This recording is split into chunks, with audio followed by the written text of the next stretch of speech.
Peace, family. This is your brother Willie Muhammad. I'm the host of this show, I Have a Testimony, and we want to welcome you to another episode. God came to us to seek and to save that which was lost. He raised a man from among us. He, the Honorable Elijah Muhammad, laid the foundation. What I'm doing is something that comes from him through me, and the thing that he uses in me to do the work is my faith in him and the word that he taught. To produce men and women who wanted to clean up their life and build an independent nation for the glory of God. Welcome, family. And as I said, thank you for tuning in to another broadcast of I Have a Testimony. Now, if you've been watching this year, the first show that we did of this year, we had our brother, the student minister of the mosque there in Compton, California, Brother Mustaqim. I hope I'm pronouncing it right. If I'm not, my brother, please help me out. In New Orleans, sometimes we're known for butchering up names, right? I'll tell you some stories. But the interview was so dynamic, and I really enjoyed it. And I've been getting calls and everything, and the stories that he shared, that after the interview was over, I was like, I think at the latter part of the interview, I was like, we got to get your wife on. And I hit him up with the text. He said, I'll ask her, and our sister agreed, right? And shout out to Brother Dimitri, who suggested also, man, you need to have both of them on. So without further delay, let's bring them on. Assalamu alaikum, family. Wa alaikum salam, sir. And how are you all doing? Wonderful. Oh, wonderful. Thank you. That's good. And listen, thank you all for this opportunity. You know, as I said earlier, the believers are enjoying the interview, and I know they're going to enjoy this one. And that's the beauty about this show. You know, give you some background. We were in a hotel one time with the Honorable Minister Louis Farrakhan, and Sister Charlene, who was the former student National Protocol Director, she wrote a book. I don't know if you all are aware of it, but in the book, she's telling a testimony, and the minister did the foreword. And while he was talking about, he said he was telling her about the book, things that he didn't know about her, like she was in the Jet magazine, a bunch of stuff. And he said, these are the stories that I don't get the opportunity to hear. So while sitting at the table, I thought about returning back to the city. We asked the believers who wanted to participate to put their testimony down on paper. And we created us a book, and we sent it to the minister for his birth anniversary, right? And then the minister began to start saying stuff like, you know, his testifiers are too damn silent. So here before, we weren't doing it on the internet. We asked for permission to interview Brother Rashad, because there are people who are around the minister. And Brother Mustaqim, you will understand this. We teach the scripture, we teach the Bible, but those who are around the minister have the stories that we can, if we hear them, we can show this is this man in the scripture. And I'll text you one of them afterwards. There's a sister who Brother Don and Brother Rashad met. She was a New York detective. When she met the minister, if you hear her story and you line it up with what you read in the scripture about the woman who had issues of blood, it lines up. Wow. The stuff the minister told her, like the minister had just met her, but if the words that he shared with her, it lines up with what Jesus told this woman, and the minister had no idea what this lady was dealing with. Wow. So with these testimonies, and the scripture in the Bible says, Satan was able to be defeated by the blood of the Lamb and the power of their testimonies, right? Right. And that's why you all are here. Praise be to Allah. So I like to get straight to it, right? So before we get to you, sis, I want to start off with this question. Brother, what was some of from the previous interview that you aired? What type of feedback did you get? Well, you know, a lot of people, they call or text my wife. But what she told me of what they've heard and the interview, and they really enjoyed it, and they were very inspired by the interview. So thank you again, brother, for having me on, and thank you for having us on tonight.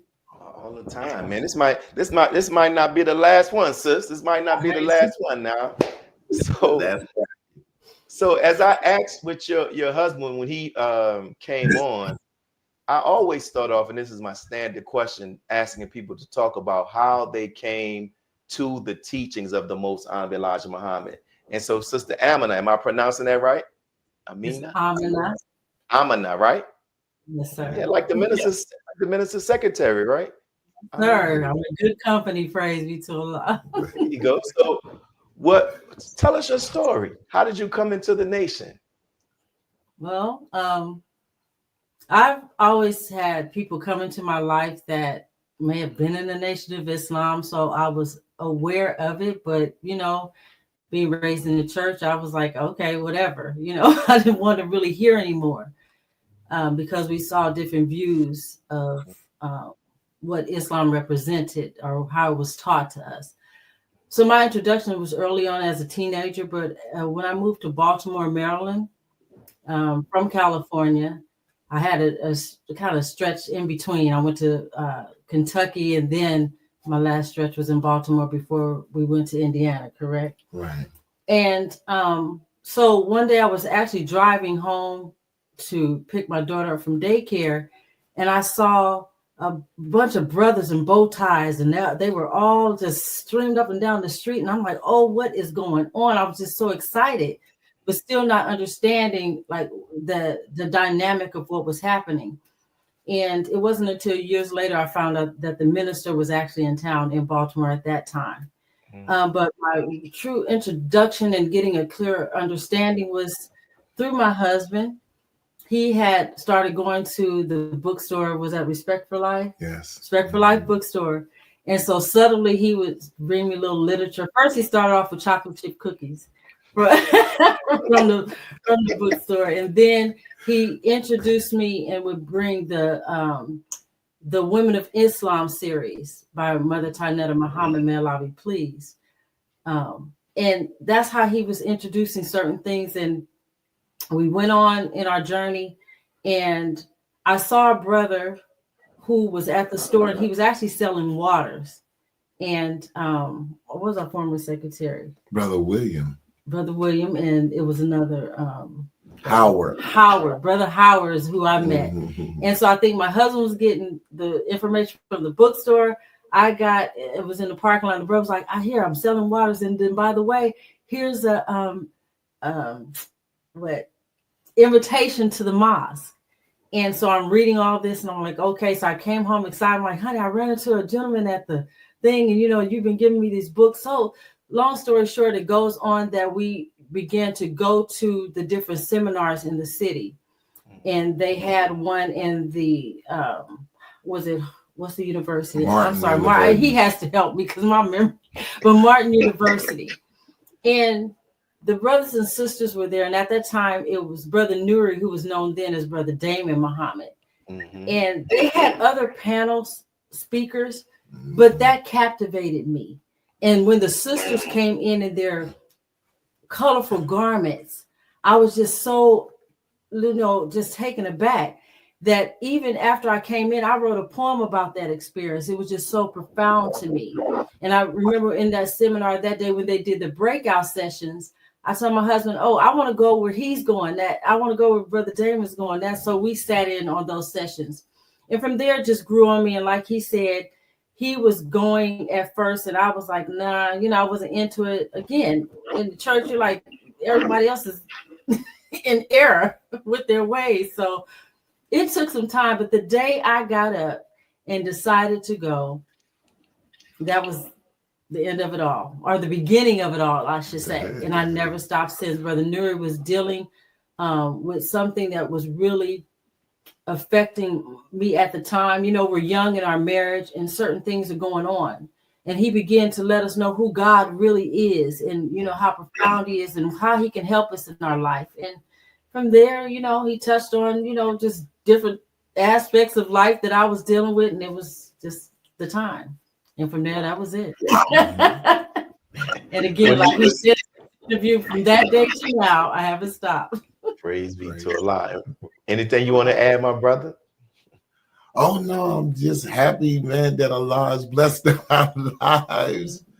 and allowed us to continue our journey in Islam together. Yeah. All praises due to And Allah. you all have been married for how long? This is our 33rd year going into it. In October, inshallah, it will be 33 years we're celebrating. Yes. Ooh, praise be to Allah. And so with that, when you look back at your journey together, what lessons have you learned that you can share with other married couples? And we'll start with you, sis, and then we'll go to our brother. I always tell my husband, I tell people, keep people out of your business.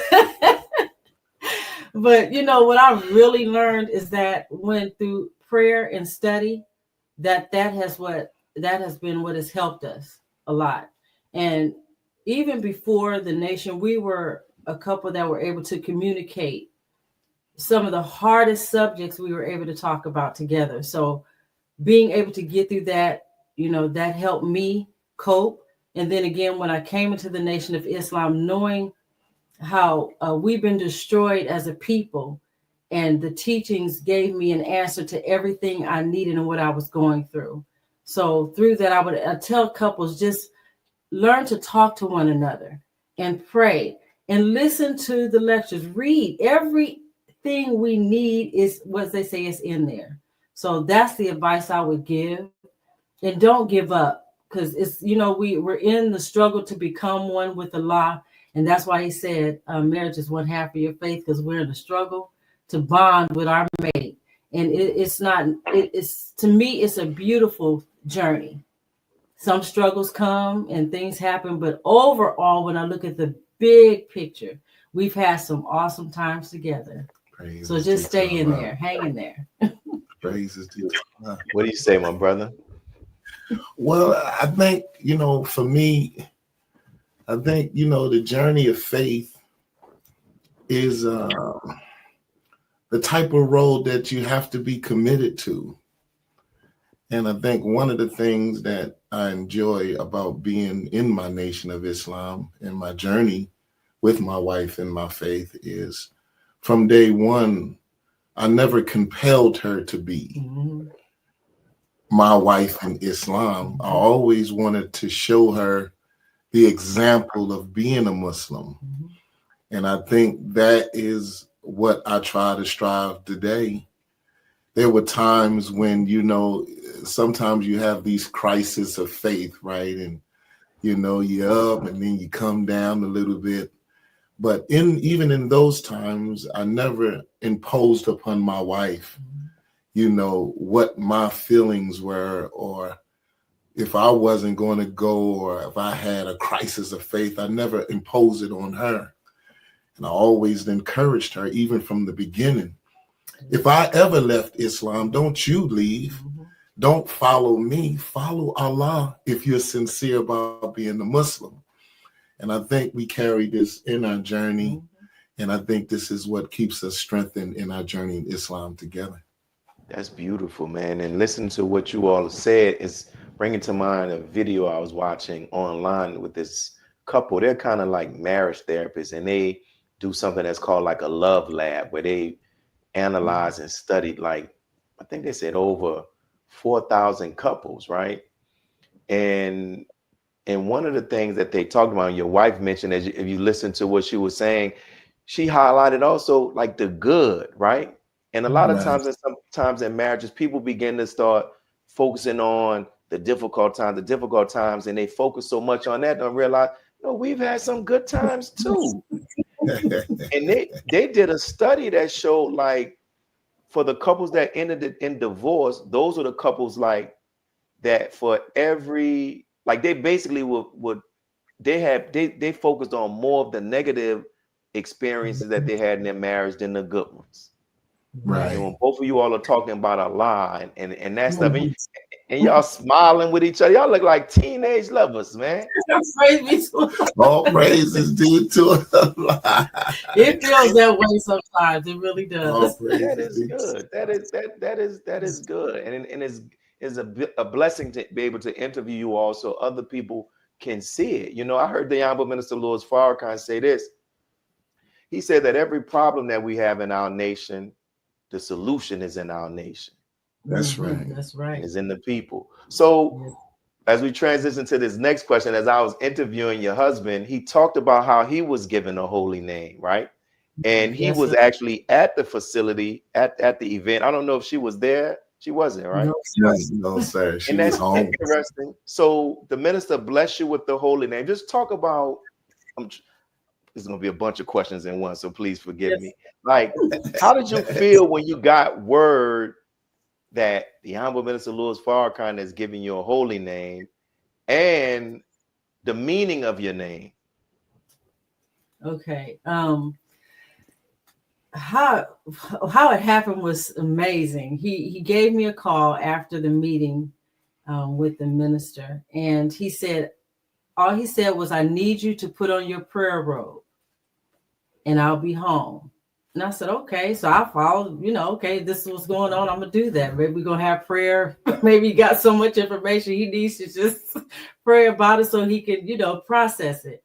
So when he came through the door, I was, prepared for prayer, had my prayer rug out.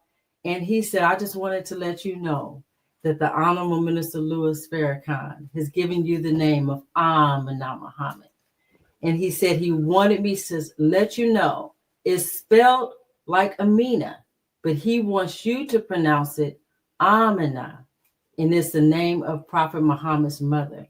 And, all those intricate details are so necessary. And he took his time to make sure he relayed that message properly. And once he said it, all I could say is a prayer rug was necessary because I was prostrated in tears, crying, thanking Allah, thanking Allah for our beloved Honorable Minister Louis Farrakhan, and the Honorable Elijah Muhammad. It was just so overwhelming. And to not even be there, and it's by him following instructions, because I said, you make sure you tell the minister. I sent the greetings to him and mother. So, he did that. And from there, I am just so grateful and humble. And my name is so many things, but this particular is faithful, trustworthy, and friend. Yes. And when I looked up different derivatives, you could really just say it's all in him. So all in Allah. Yes, wow. And that's, and when you look at your name and the name and the meaning that he gave you, most of the times, like, the minister is interacting with people, he's observing them, and he gives them the name. When you look at it and he gave you, do you see the attributes in you? Yes. Yes, I have to say yes. If he saw it, I have to break my eyes up and see it for myself. Sometimes we try to say, oh, I can't, I'm not that, but we grow into things, and he saw and he knows. So I'm just grateful. Yes, sir. Do you see the attributes in your wife, my brother? Oh, every day. And this is the truth. And I'm very honest when I say this. I know that my wife strives to be a Muslim.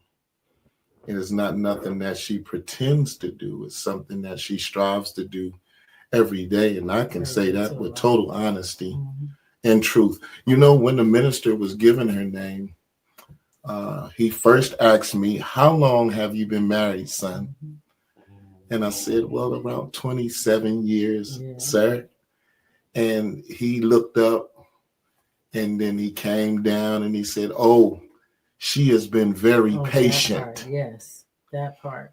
And he said, tell her to wear the name of Aminah Muhammad, and to tell her it's spelled Aminah, but I don't want her pronouncing it that way. Tell her I want her to pronounce it Aminah Muhammad.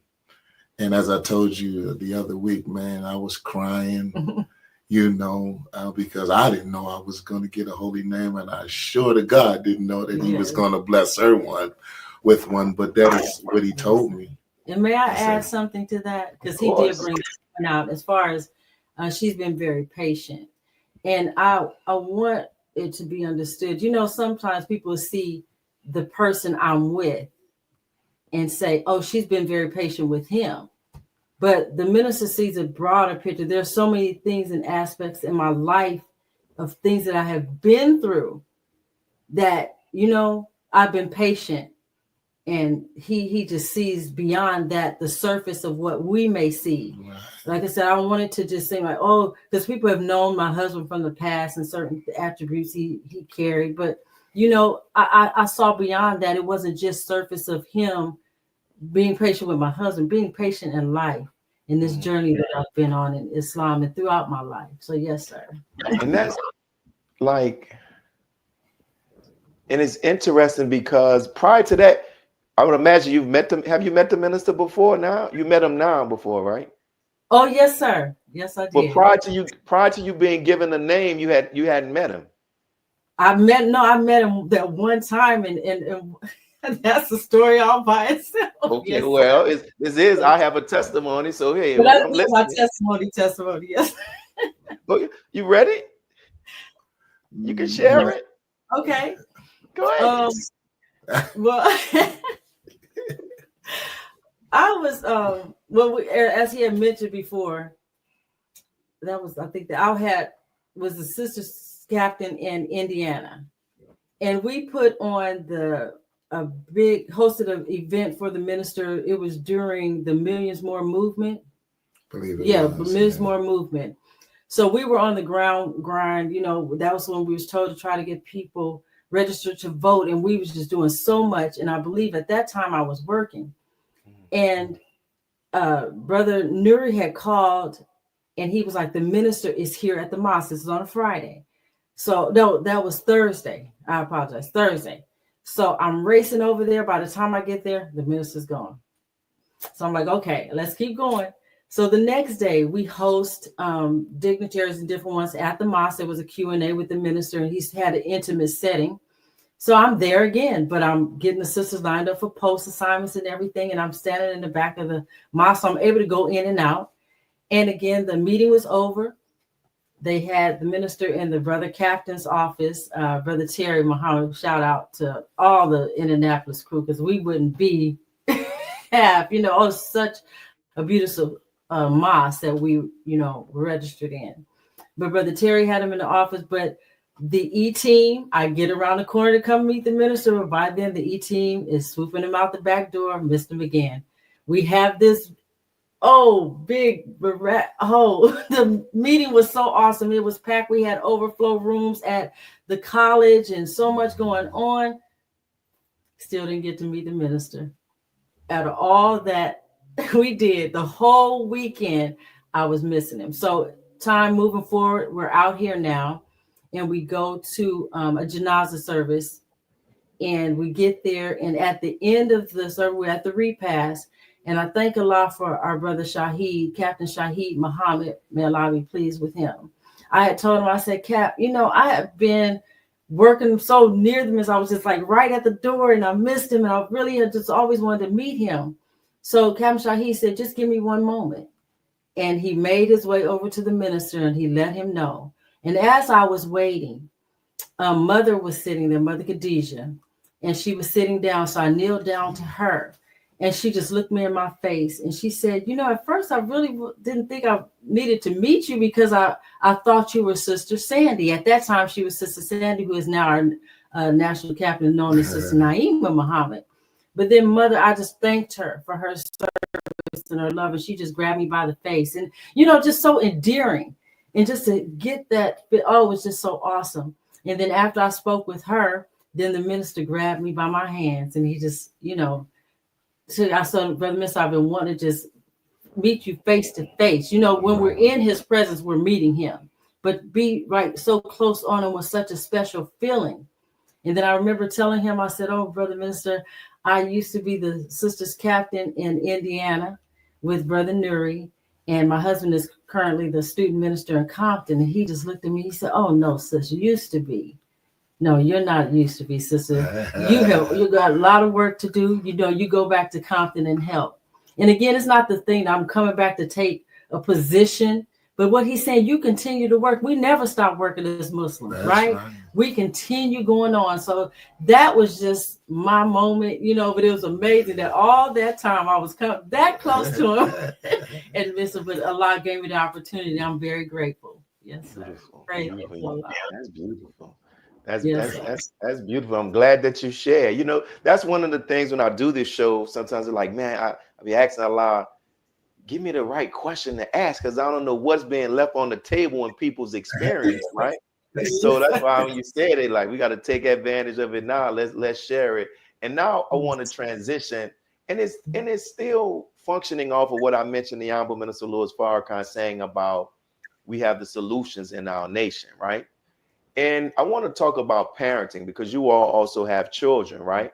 And all of us can learn, you know, from our experiences with with raising children. I have 2 daughters, and my question is, and we'll start with you, my first brother. If you could go back early in your parenting journey, is there anything you would do differently? And if so, then why? Then we'll come to you, sis.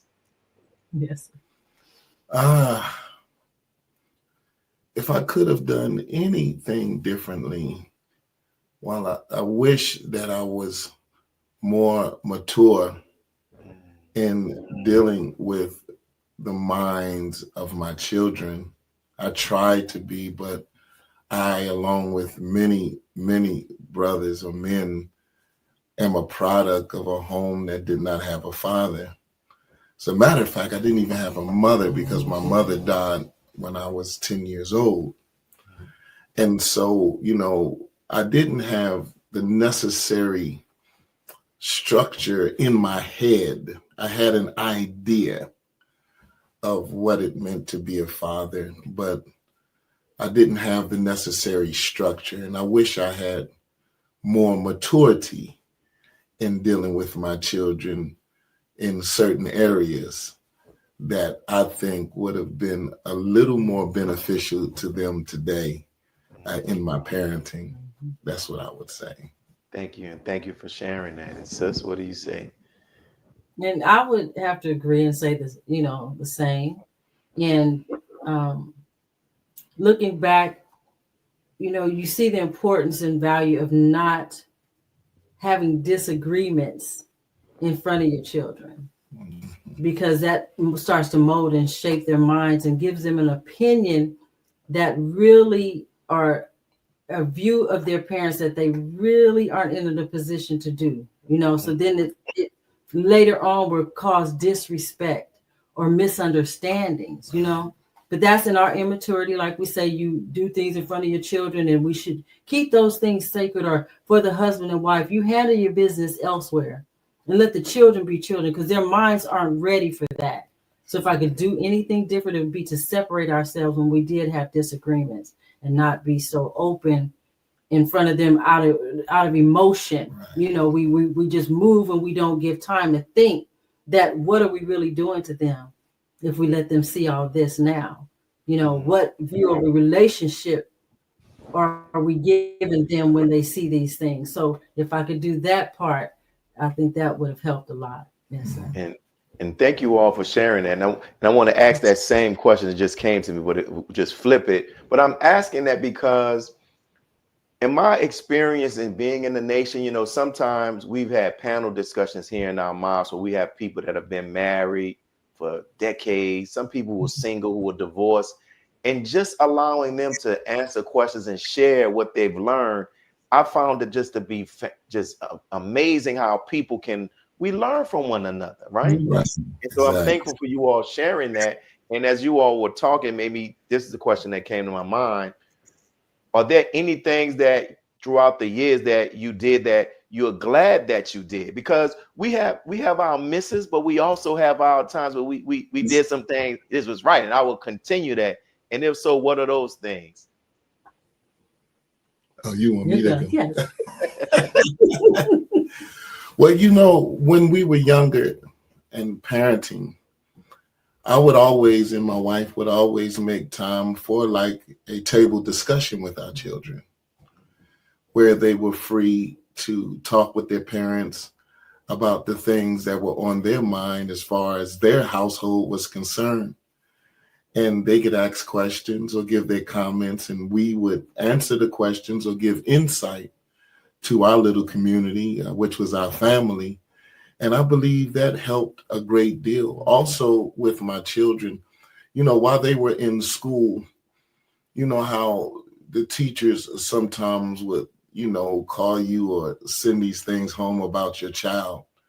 But I never would let my child not have a voice in what was happening in their school or their environment. I would respect the teacher, but I would always let my children have their voice and their perspective. And I think those are some very good things for our children and for the household. That is some of the things that I did that I think to be very good, or was very good. Very good.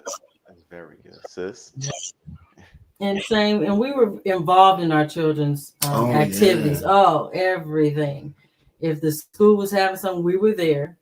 Like he said, sometimes they would discipline, or we got information that something happened at the school, but we would always go to do our own investigation.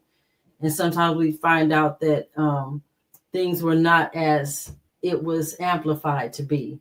And we get that corrected, but always involved. Whatever they were in, we made sure we gave them the utmost support, transported them everywhere, and participated sometimes as volunteers. So, just being involved in our children's lives. And, my husband and I would always make sure that their homework was done. We take them to the library to give them a different setting so they're always not just at home, and just get them in different atmospheres and take them out, and always do stuff with your children. We learn well from our parents. It doesn't take a lot of money. My mother would pack some sandwiches. My father would take us out. We get some basketballs in our hands, and we'd be out there playing tennis. So give your children an outlet as well. Everything doesn't have to be so stringent. You think about all the time they're away from home in school, then we're at work. Then the only time we really have maybe about 2 or 3 hours when you're in a home setting, except for the weekend. So take advantage of the time that you do have with your children. Yes, sir. Listen, I don't know how y'all interpret what y'all say, but listen, phenomenal. And I feel your sincerity, and I thank you all for sharing that. Before we go to the break, and why that's important, because one of my favorite reality shows that used to be on was Ayanna Van Zant, Fix Your Life. Yes. Okay. And I don't know if you saw that episode she did with Terrell Owens. No. So she would do these little activities that will be strategic, and they will be to drive home a point. And she had him on the football field, and she had all of these penalty flags thrown on the field. And he would pick one up, and she would ask him a question. And she would pick this, ask him a question. And she started asking him about some of the celebratory things that he did that got him in trouble and got him fined as a 49er. Like he took out a marker after he scored a touchdown. And he started saying, like, he just loved to see the people cheering, and they're there for him. And while she was letting him talk, when he finished, he said, but there was one person you were looking for in that stand that you didn't see. He said, and he said, who was it? She said, who was it? And he said, his father. And the tears just start coming down. And so, like what you all are saying, just being there, because I'm be honest, sometimes, like as Muslims, some of us think that we don't need to be at these events for our children. You need to be at these events for your children. That's real. Yeah, so thank you all for sharing that. So we're going to go to these quick announcements, and then we're going to be right back. I'm enjoying this interview. Y'all might be talking. We enjoyed it too. Thank you so much. Because you're putting on my mind a desire that I had. Like, I want to get some couples, and we do it online where we can talk about specifically about parenting and just share out what we've learned, the good, the bad, but because people will benefit from that, right? So we're going to come right back, and we're going to get into these announcements. We're going to be right back with y'all. Right, here we go. So thank you all for those who are tuning in, and as always, we want to just go through these brief announcements. If you have a business, anything, some promotion that you want to do, and you want to take advantage of utilize, I would say, our audience here and those who watch the videos on replay and that stuff like that, reach out to us, and we have some very affordable packages that you can actually take advantage of. So send an emails, DM me, whatever on social media, so we can get with you with our team. Also, if there are any people that that have a testimony, and I would say this, dear family, sometimes some of us may feel like we don't have a testimony because we didn't go to jail, or we didn't come out of a gang or whatever. Nah, you have a testimony. God came to save us from the major disease, which was so-called Negroism, and all of the other stuff that we ended up being. That's a byproduct or a symptom of us being a so-called Negro. So if you have a testimony about how the teachings of the Most High Elijah Muhammad have impacted you, reach out to us. And also, we're here in the city of New Orleans. We're chipping away at this this mortgage. Whatever you have to give. We started off trying to get 1,444 people, and you see where we are now. So we thank everybody who has given. We would have greatly appreciate it. So now let's get back to our guests. And dear sister, thank you all both for the donation that you all gave. We are greatly appreciated. Yes, sir. And listen, when we get our Miles finances, we're gonna have to bring y'all down here to the city of New Orleans, right? We got to do that. So I want to transition to this other question. I'll ask it, and whatever comes on your heart, you can share it. So imagine we talk about a testimony. You know, a testimony can get somebody convicted, or a testimony can free somebody from being a charge that they're accused of.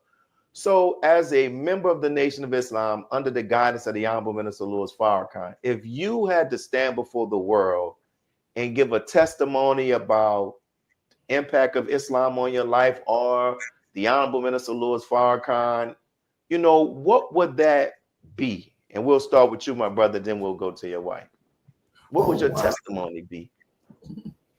Well, as I said in the previous interview, Islam literally saved my life. And it saved my life from the aspect of a man that I heard the word of God from. And you have to understand, you know, I wasn't looking and I wasn't trying to find it, but the word that he spoke in that lecture, it just literally convicted me and started my movement. I've saw things and I saw tape, but that particular message, it moved me. And what I found in him is what I've really literally been looking for all of my spiritual life. And this is why I'm convicted to be a Muslim in the Nation of Islam, but a Muslim, because that word convicted me. So if I had to stand and testify for my minister, I would be like the scripture. I would like to present my body, myself, as the living sacrifice that man made for me, that got me here, my wife here, my children here, and changed our lives. That's what would be my testimony. Beautiful. Sis? Yes, sir. Again, it's just the absolute truth, and I was looking for, you know, for a long time. And, you know, I'm just grateful for the teachings. And again, it's an inspiration, and it answers everything. It's nothing left untouched. And I just have to say, this is just a glorious experience in my life. And like he said, I don't play with my Islam. Have I had times where, you know, you're questioning your faith or doing, but I think we're all going to go through that sometimes. But I'm grateful that I never gave up. You know, I used to have one of the pioneers in Indiana, and I would say, "Oh, I want to do it. I want to do this," and she said, "No, just do it. Like Nike, just do it. Just do it. Don't keep saying what you want. Do it and make it happen in your life." And you know, with these teachings, it gave me the strength to stand up and be strong. And when you know who you are as a woman of God, and you know what we're supposed to do in life, then it brings a whole new view in everything that I do in my life. And when I say excited about Islam, I don't play with it. I'm just happy when I have to say I go out just to be thinking about how, oh man, Master Fard Muhammad came 9,000 miles for me, for me, you know. So I take it very personal. And how the messenger sacrificed his years in life, and he stood up against all the odds in a time that, you know, racism, you know, is here, but it's kind of behind the scene, but it was overtly, it was out there in his face. And he didn't have no shame. He didn't back down. And to love us that much. So like the minister said, you can't say that I love you more to the minister or the messenger. Can't nobody love like they love. Right. And to have a love like that in real time for somebody who cares for you, then, it's nothing to say, but I know this is what I've always prayed for, and it was answered, So I'm so grateful. And I have to say that our church that we came from had a foundation that stabilized us when it was practiced properly, because we were Pentecostal. We had to wear the long white dresses, and you couldn't wear pants. You couldn't go to the movies. You couldn't. But what we don't understand is they was getting us prepared to get away from this world in this system clouding our mind. And so coming to the nation was like, oh, it's just sliding over to, it was like just easy to just transition because we had a base that was laid for us before we came. And then just to get the absolute truth and the understanding of who we are and who God is, hands down, I'm excited. And I tell anyone, try. That's right. Give it a try. Try, just do it. And that's beautiful testimonies. And that's the thing, like, even as believers, one of the things I try to get the believers here in the city to see, we talk about how the minister experienced stuff, and even the Most High Elijah Muhammad experienced stuff to prepare them to be for this message, to be chosen by God. And that's the same thing with us as believers. Like you all mentioned about coming from that church, and it was all preparation to get us here. Yeah. It was all preparation to get us here. You know what I'm saying? And you mentioned, both of you all mentioned this. This is one of the questions that's in my spirit. I got to ask. Like you mentioned earlier, brother, you talked about how crisis of faith, and our sister talked about like questioning Islam. And there are people, all of us, we go through our ebbs and our flows. That's why the Most High Elijah Muhammad said, but hold on firm to the handle of Islam. If you holding on firm, that means sometimes we won't let this thing go, right? Yeah, so right. For those who may be watching this and they may be in that period of their journey of Islam, something that they experience in the mosque, or not feeling like they're accomplishing what they feel they should be at this stage of their life, and they're in this crisis of faith, or they're questioning they're being active, what would you tell them that can help them, even from your own experiences, how to continue to not let go of that handle? Oh, that's wonderful. First, for me, and for anybody that's listening to this interview, the scripture says, my sheep know my voice. Many times when you're experiencing a crisis of faith, you're unsure. You don't know if you're going to keep walking. You might feel disappointed. Usually as a people, we look for another person to validate how we feel. And so then people come in your life to be your teacher. But if you keep your ear on your teacher, the Honorable Minister Louis Farrakhan, he can guide you right out of that crisis and back on the road to your faith. When the 9/11 happened, I had quit my job to be out there on the block with the brothers full time. My wife would tell you I was going to work, but I couldn't take it, man. I got to be out there with the brothers. They walk, I'm going to work. They out here selling the paper. I want to be with the brothers. And so I got out there with the brothers, and it was hard. It was very hard. But, I did all right. But those buildings crashed, and we got the order from national, headquarters, you can't be out there. And I quit my job. What I'm going to do? You know what I mean? Can I get some help? Call the minister. He got to help me. You know what I mean? And when that help didn't come, I was in the crisis, Jack. And I stopped going to the mosque. I was very upset, man, because who's going to take care of me and my family and da. And I wasn't going for a period of time, but she kept going. And she was so strong, man. She would walk by me, man, as I was home, at my pity party, and look at me and shake my head, took the children and kept going to the mosque. And my wife will tell you, was a brother that I used to push with all the time, but we would always listen to the minister before we got out on the block. And I would always play the minister in the home.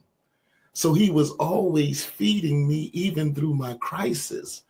And so when I came up out of my stupor, man, I got on back to the mosque. Mm-hmm.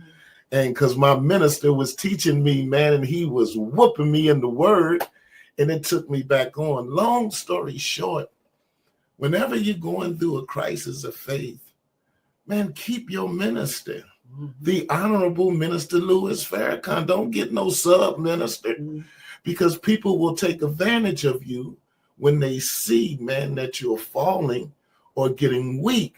But our minister, the Honorable Minister Louis Farrakhan, who loves us, man, he will never misuse you or mistreat you. He will guide you back on the path. That would be my answer.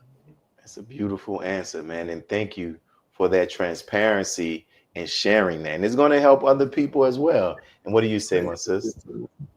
And I have to say the same, like you said, and that was a crisis during that time when we went through there, and you're looking at your finances and everything. But, I was determined to make Allah sufficient.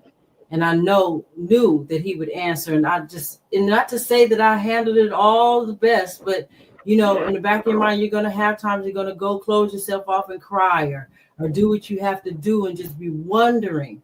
And sometimes wondering leads us wandering on, crazy places and thoughts. So getting yourself back. And when I learned to practice just to feed on the word and continue to hear the message and know that Allah will not leave us. He'll never leave us nor forsake us. We learned all this in the scriptures coming up and growing up. He won't do that. So when we trust and believe in that, knowing he is real in our lives, and you'll see, just keep on holding on. Like you talked about that rope. Hold on strong. That's right. Just keep on trying to climb and hold on to it wherever you have to go, but never give up. And we've had beautiful examples in our life, and I watch even when we was talking about what we can give younger couples, always find you some good examples. That's people who have lived this and can be a testimony for you. We're still considered young believers in the mosque. We still have pioneers who have been in the mosque longer than we've been alive, That's right. And I look at the Honorable Minister Louis Farrakhan and Mother Khadijah, when you look at their relationship and the messenger and everything, we have so many beautiful examples. I even have to look at my mother and father. They've been married going on 63 years. So and my mother's a pastor of the church, one of the sections out here in Los Angeles, because our church was set up pretty much like the mosque. You had a church in every state, headquarters in Indiana. But just to see just her faith, my mother, it's hard to shake it, she just keeps on moving. And I just think a lot, even my father, they're strong. And if we come from a family of what can we say, in a religious way, we have pastors and preachers and so ministers and whatever. So always tap into somebody that has strength, that somebody's going to give you a word of encouragement and not discouragement. So stay strong and always keep your eyes focused on Allah and his messenger and the minister. Beautiful. Listen, got to clap for that, y'all. And I'm telling you why, because, because how your transparency, because we all like we go there sometimes, right? But the blessing is we didn't stay there. Yes, right? Yes. That's the blessing. And I try to tell believers, like, you look at the history in Prophet Muhammad in the Holy Quran. I forgot the surah, but there's a surah where God is telling the prophet, "Was I not with you when you were an orphan? Did I not feed you?" Because the prophet began to start feeling like he was forsaken. Right. I have not forsaken you. And then the Jesus on the cross, my God, why is that forsaken? Why have thou forsaken me? And if these characters can feel that way, and these prophets of God, don't act like you and I can't go through that sometimes. I promise you, man. Keep it real, as we say. like keep it. But the testimony is, I was there, but I got out of it. Like even with your wife said that, there was sometimes I ain't handling this all my best. That's real. You feel what I'm saying?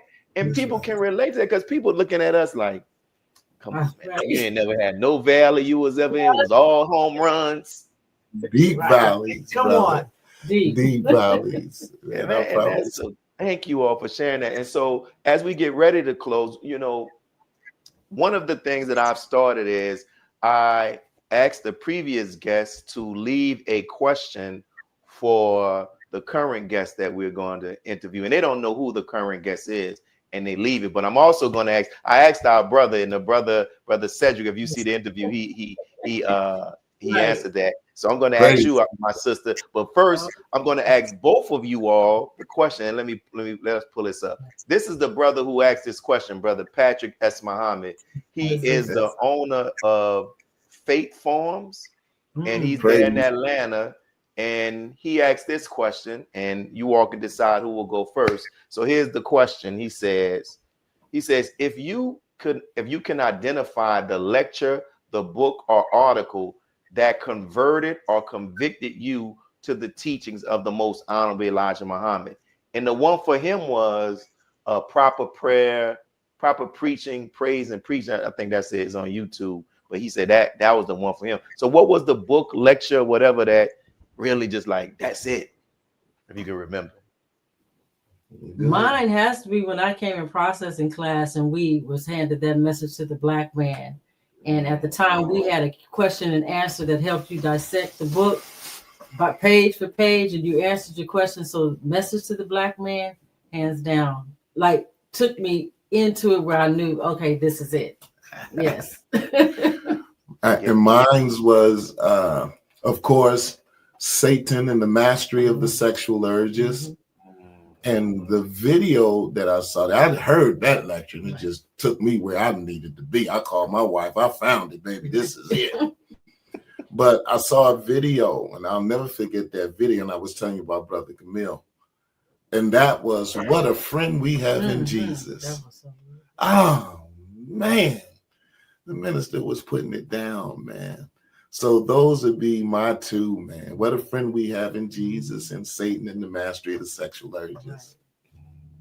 Beautiful, beautiful. So, sister, what is a question you want we can ask to our next guest? Let me see. I was trying to think. I was like, ooh, wee. And I'm glad you didn't give me my husband's question. I'm glad you interviewed somebody in between. I could have answered it, but you know, it wouldn't have been fair. Well, wait a minute. We might can ask that question then. It wouldn't have been fair, though. Throw it on, brother. Put it on. I believe I wanted to ask, what are words of inspiration or advice you can give to a new convert or someone interested in learning more about the teachings? Type in there. You could give, what are words of inspiration or advice you could give to a new convert or someone interested in learning more about the teachings? And learning more about the teachings. Got it. Beautiful. We as the youngsters say, we got to spin this block again. We're gonna do something else. You know what I'm saying?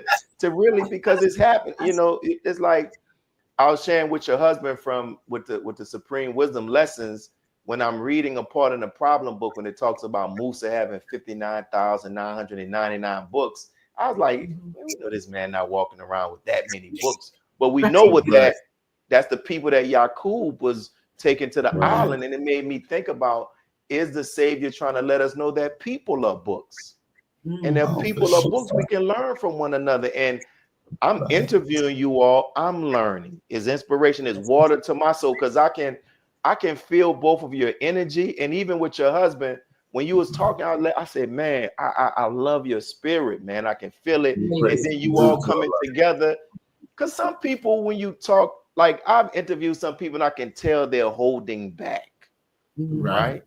I can tell that. And like how you all was just sharing it. And I know that those who see this are going to get something from it. So I thank each and every one of you all for what you shared. Thank you for having us. Thank you so much. Oh, that's no problem at all. And I got another question. So we're gonna close out on this one. Okay. What do you know now that you wish you knew at the beginning of your journey in Islam? You look at me. Go ahead. No, you go. You go. We're always thankful for everything and where our journey has led us now. But I look at what was it? The study guide. What's the one I had, baby? I think it's struggle. The struggle for balance. Yeah, struggle for balance. I wish I had that early on and really know, because we was going through study guides, but we was on different sections of it at the time when I came in. But to know that part, it's so beautiful.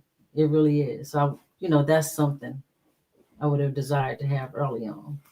And as I hear the question, I don't know if there's anything that I think I would have wanted to know that would even impact me today any differently, because my journey in Islam has been, a journey that I'm proud of, and I love it. Even the valley part of it. Right. It taught me, I heard the minister say one time that Islam will bring everything out of you, good and bad. That's right. Good and bad. And a lot of times, as you said, we magnify the good, which you should do, but we are afraid of the parts that we need to fix or be better at. We don't want to see those parts, but they're there. And that's another question, as you was talking about the supreme wisdom. Why did we let half original man Columbus discover the poor part? Because the poor part is there. And if it's there and you act like it ain't there, then from that poor part came a real Satan that has overtaken everything. And if you don't clean the poor part or deal with the poor part, it can overtake you. So I'm glad of everything that I've had so far in the journey, and I wouldn't change it at all. Beautiful, beautiful. And that's good. That's beautiful. There's a brother, he used to be in our city. He moved to Birmingham with his wife. She's from Birmingham, but he's from New Orleans, and he'll be beautiful. That's what he says. So that's how I'm just gonna say that. That's what he would say. Beautiful. Everybody knew Brother Walter from saying beautiful. So as we close, was there anything that you wanted to share that you didn't have the opportunity to share? And if so, here's your opportunity. Well, I very quickly wanted to say, as we was talking about the crisis of faith, me and my wife had real crisis times. I want the people that hear this interview to understand, if you're going to give your life to Allah God, everybody's going to be trial. Brother, we've been through repos. We've lost our house. Brother, we've been in the welfare line. And this is after I've been in the mosque for many years, crying with tears in my eyes and no food in the refrigerator. But those times show you, and it showed us, what our real character was, and if we were really for Islam in a Muslim life. And Allah really blessed us. I'm telling you. Not only did he bless us to come out of that, but he blessed us with good believers that came to our aid, really without us even asking. I know it was Allah that sent believers and people in our lives to get us through the crisis. So whatever you're going through as a crisis or a thought or a crisis of your faith, if you would just hold on, Allah will see you through. I promise you. Pass the collection plate. What they be saying in the church? What about you, sister? Anything? Beautiful. Yeah, and I do want to say I thank Allah for the believers in Indianapolis Mosque, and of course, our Mosque 54, our beautiful support. They are such an awesome group of believers. I mean, hands down. So we thank Allah for placing us here. When I moved out here from Indiana, they were like, you can choose Los Angeles Mosque, you can choose Compton Mosque. And then it only made sense to me because I'm in the house, in my grandparents' house in Compton, which is now owned by my dad. And I was like, well, Compton, it makes sense. So made the choice off of that, because anywhere we go is home in the Nation of Islam. But I thank Allah for how he's blessed us and how close in proximity we are to our regional mosque, and we're able to convene together at times and have a beautiful meeting. And just want to add in my testimony that, we stay strong, because in our family, we've been blessed from our children to have we have 7 grandchildren. I count 2 of my extended grandchildren and mine. So 7 grandchildren, and even our son is an assistant minister to his dad at the mosque. Yes, he so is. we thank Allah for him. He has a beautiful wife and children. So I thank Allah for my daughters. You know, they're no longer here, but still active in the mosque, I should say. But they're active in Islam in their own way, because no matter what, when fasting comes, they calling Ramadan Mubarak, they giving the message to somebody. Sometimes they out teach us to, call ourselves really, being in the work. But I thank Allah for my family and what He has blessed us with. And I'm truly happy and thankful and grateful for this opportunity. And I appreciate you. Thank you, brother, so much. Pray that Allah, continue to bless you in your service. Praise be to Allah. Yeah, Allah's spirit is on you all. You all are. You can have. I'm seeing you all. You all are. The light is the word radiating, emanating from you all, from the smile and the beautiful, like the beautiful thing, like what you all what you all experience. You're still here. You're still active. Yes. And I personally believe, this is my personal belief, that when the minister gives believers names, that's Allah. Yes. Oh, for sure. Yes. That's Allah. That's Allah. So it's something that's Allah, like that's Allah. You feel what I'm saying? That is Allah. So it's like it's one of the many rewards. Like I see you all, y'all held fast. And listen, we gonna have to do something. I'm gonna figure out how we can get a couple of couples. When we get y'all to come to this, when we get y'all to come to the city, we definitely gonna do something because it's needed, man. And I can't say it enough. Thank you for just the sincerity of your testimony. I'm telling you. Thank you for the sincerity of your testimony and what you all are sharing, because it's gonna help people. And that's what we need. All right. So thank you all. We had to get you all to the city of New Orleans. Oh man, it's gonna be our honor. Thank you so much, and may Allah bless you and the mighty believers and your beautiful family, brother. Thank you so much. I'll send them a greeting. Assalamu alaikum salam. So I hope for those who are watching this, I hope you all enjoyed this interview like I have, and it's a dynamic interview. And inshallah, you're going to see them again. We're going to have to get them back on. We're going to do some stuff. You're going to see them again. So what we're going to do now, this is your brother Willie Muhammad, and we're signing off. Thank you for tuning into another broadcast of I Have a Testimony. Peace. God came to us to seek and to save that which was lost. He raised a man from among us. He, the Honorable Elijah Muhammad, laid the foundation. What I'm doing is something that comes from him through me, and the thing that he uses in me to do the work is my faith in him and the word that he taught. To produce men and women who wanted to clean up their life and build an independent nation for the glory of